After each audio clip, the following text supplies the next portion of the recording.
নিজের হাতে সাজানো গোছানো প্রথম সংসার ভেঙে বেরিয়ে আসতে না প্রচুর পরিমাণে কষ্ট হয়েছিল। কি ভাবছো, কি বলছি? আসলে এটা ছিল আমার ফার্স্ট কোয়ার্টার। তো আমরা আজকে চলে যাব, মানে যেদিন চলে যাব সেদিনকার ভিডিও এটা। সমস্ত কিছু গোছানো গাছানো করছি আর কি।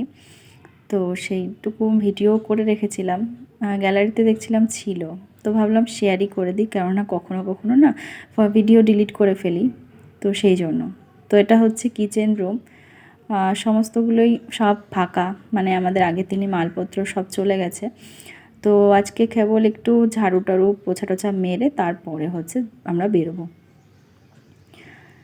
মানে কি বলো তো, এখন এই ভিডিওটা দেখছি আর সত্যি প্রচুর পরিমাণে কষ্ট হচ্ছে। যাই হোক, এখনও কোয়ার্টারে আছি, কিন্তু কি বলো তো, প্রথম কোয়ার্টার না, মানে এইখানে অনেক ইমোশান অনেক কিছু জড়িয়ে আছে। এখনও বলছি আমি, আমার মানে দেখছি ভিডিওটা, তো সেই জন্য কেমন একটা গলা জড়িয়ে আসছে। এই ছোট্ট এই রুমটাতে না অনেক স্মৃতি জড়িয়ে আছে আমার। আমার মেয়ের জন্ম থেকে শুরু করে বসতে শেখা, হাঁটতে শেখা, সমস্ত কিছু। তো ওই দেখো আমার মেয়ের দোলনা, এটা ফেলে আসতে না একটু খারাপ লাগছিল, কেননা